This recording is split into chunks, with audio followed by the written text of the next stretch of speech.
Today we are going to discuss fusion reaction, a topic in nuclear physics. So what is the literal meaning of fusion? It is combination, joining. When two nuclei fuse, join. When two light nuclei fuse, they form a big nucleus, and in this process huge amount of energy is released. This reaction is called fusion nuclear reaction. Now, for understanding this fusion nuclear reaction, the concept of binding energy is very important.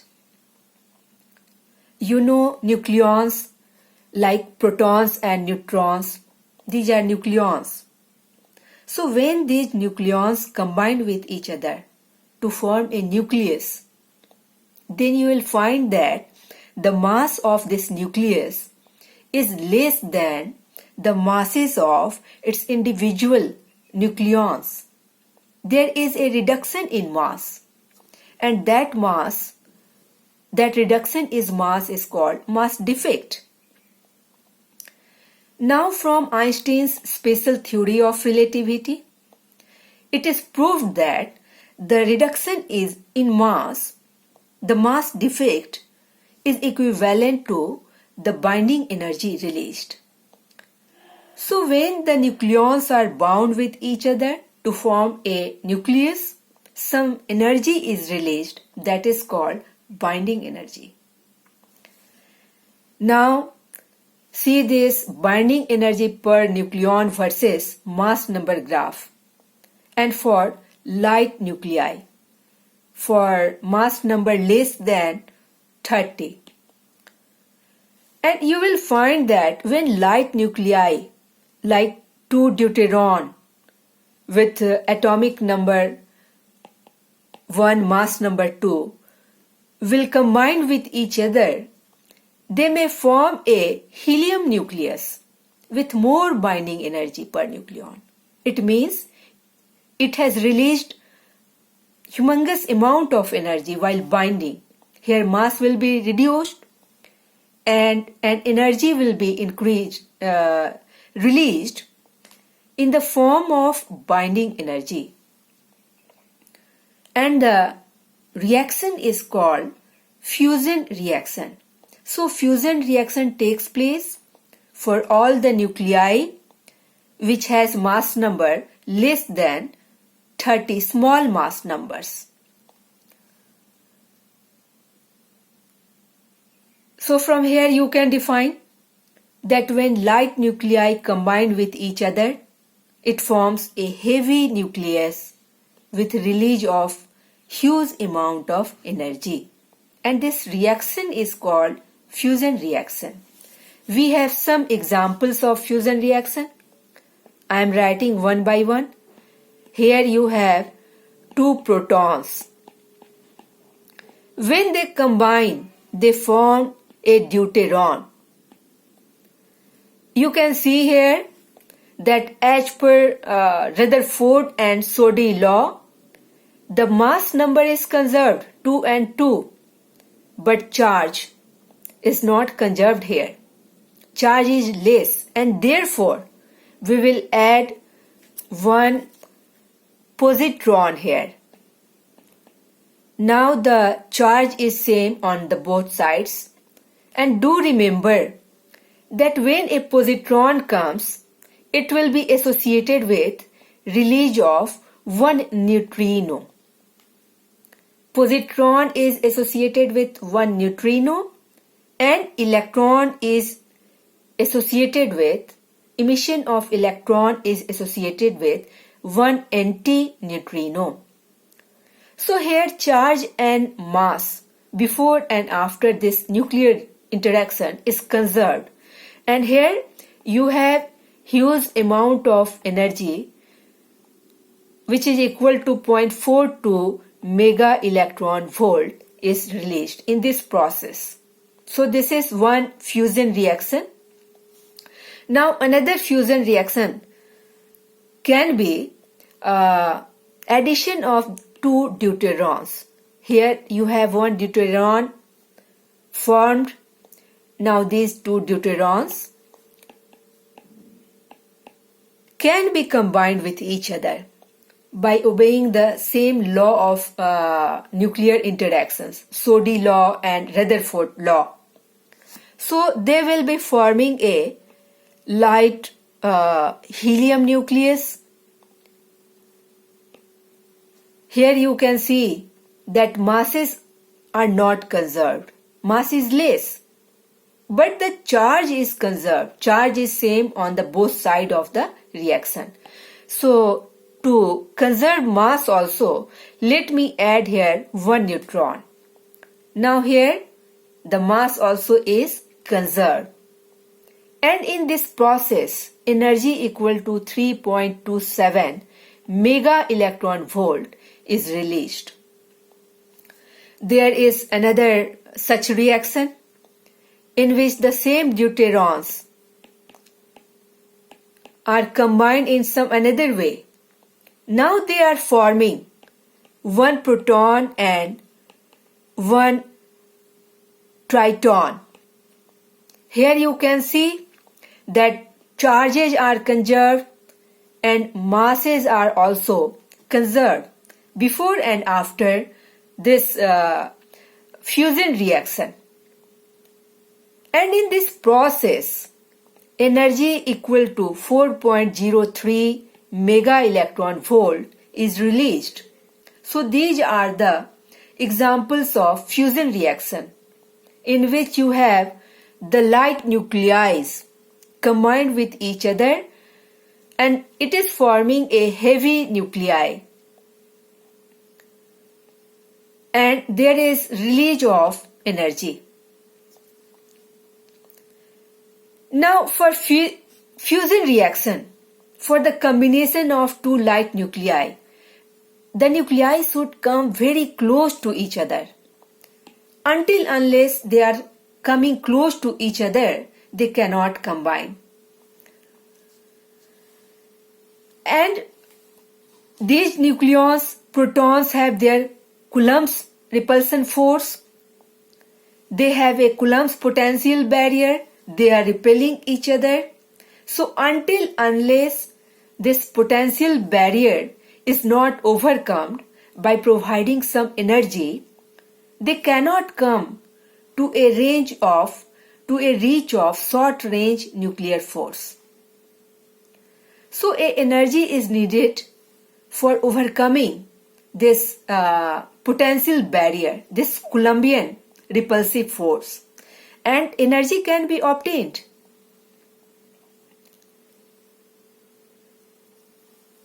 One more thing, this Coulombian repulsion will be large for large nuclei, for nuclei having more nucleons, more protons, and have large radius. They will be repelled by greater energy. Their potential barrier will be large.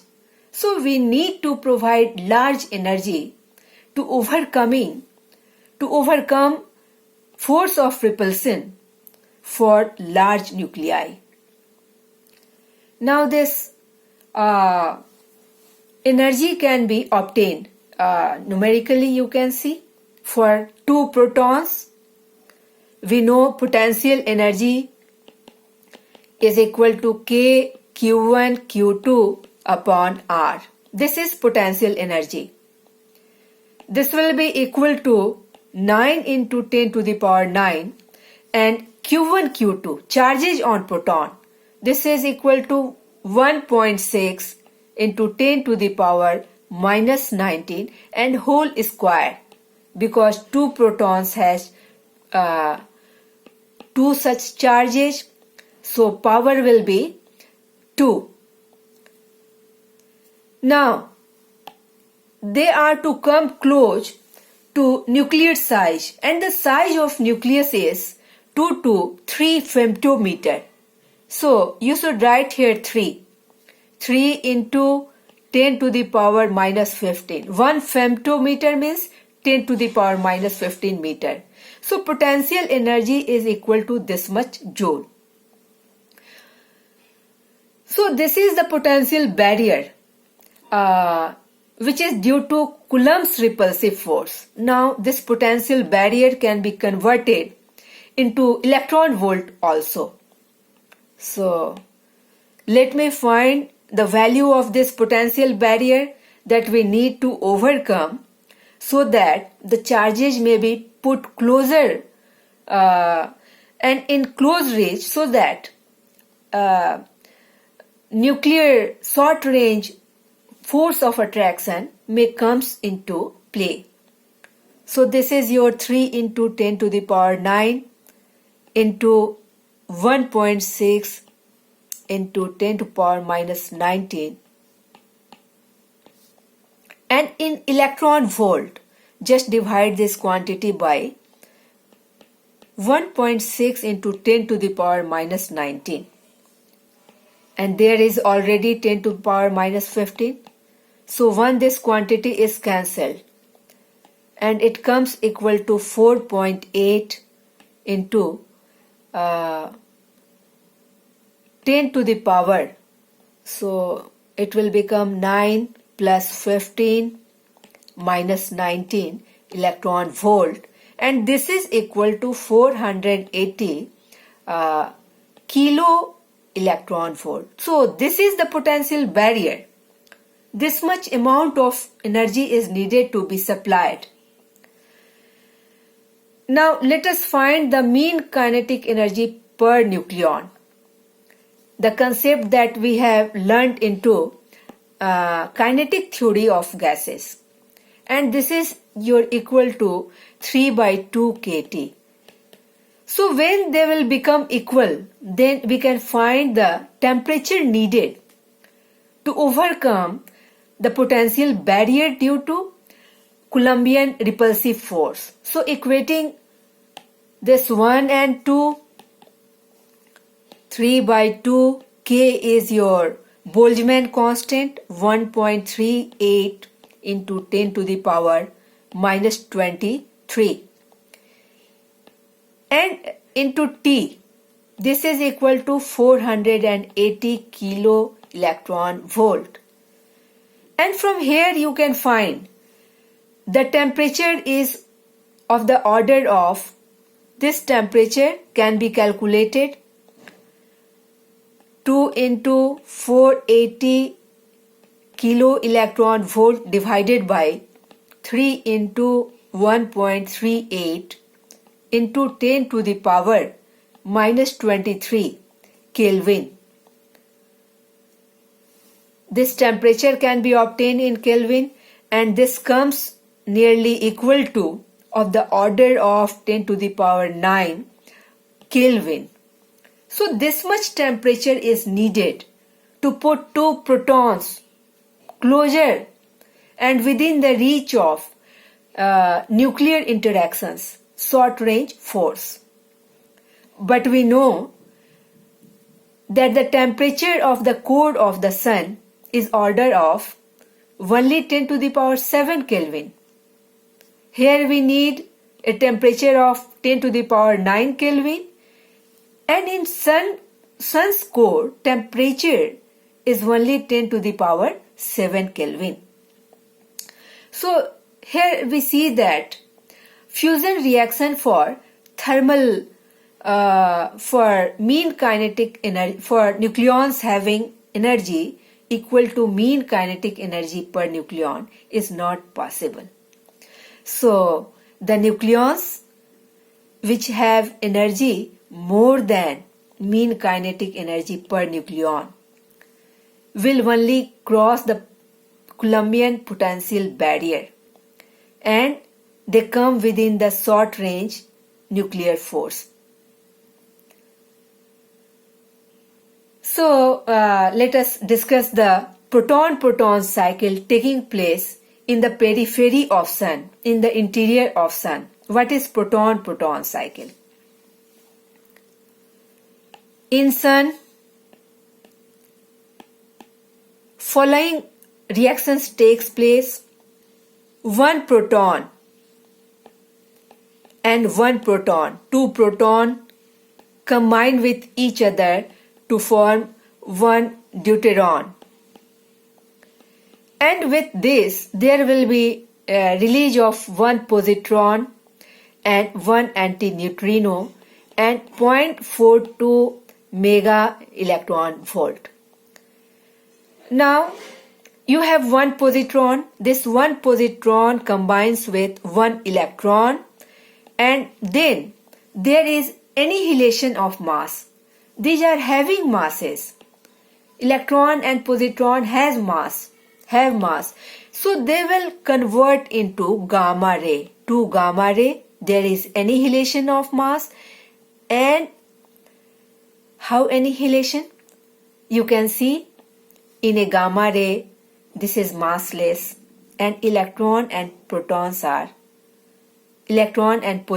are having masses. So mass is removed. It becomes massless. So this process is called annihilation of mass. And there is release of 1.02 mega electron volt of energy. So another fusion reaction can be like this. One proton and one this formed deuteron will combine with each other now, and it will be forming a light helium nucleus. Why light? Because you know that common helium has mass number 4, but it is having mass number 3. So it is a light helium nucleus. You see here that masses are conserved and the charge is also conserved. So now it will be associated with release of a gamma ray and energy which is equal to 5.49 mega electron volt is released. Along with this, when you have all these equations, nuclear reactions takes place 3 times such that you have 2 sets of this helium nucleus. Then another reaction takes place. These 2 helium nuclei, light helium nuclei will combine with each other and they will form common helium, and there will be release of 2 protons. Now you can see that masses are conserved both the sides and charge also is conserved. So the reaction is as per conservation of charges and conservation of mass. Along with this, there will be released 12.86 mega electron volt.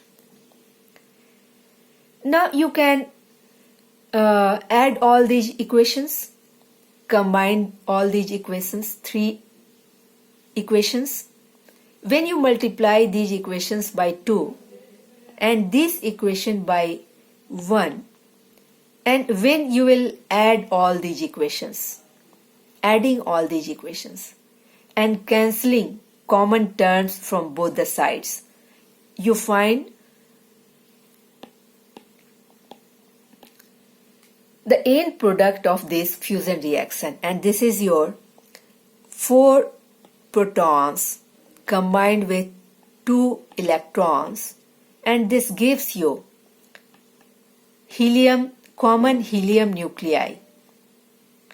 Here you have masses conserved. You can see 4 is the mass and 4 is here mass number, and charge 4 minus 4 electron is 2 charge. Along with this, there will be release of 2 neutrons, 2 neutrino and 6 gamma ray. And along with this, there will be release of 12 26.7 mega electron volt. So I have added all these equations to have this net result. This happens in the interior of sun. So due to this, whole the hydrogen is consumed and is converted into helium. Now after that, helium is cooled, and under the influence of gravitational force, it collapses, and due to collapse, pressure is increased to very high value, and thus temperature is increased, and temperature reaches up to 10 to the power 8 Kelvin. And at this temperature, now helium starts to fuse and to form carbon. Now for a star with heavy mass, heavy weight, it will have more gravitational force. And due to more gravitational force, it will collapse more tightly. Pressure will be very much more. And so the temperature will be very high. It will be now of the order of 10 to the power 8 to 10 to the power 9 Kelvin. So now there will be fusion of carbon atoms into nitrogen, and there will be fusion of nitrogen atoms into oxygen. So how the nuclei are fused in very highly heated stars and sun. What is thermal nuclear reaction?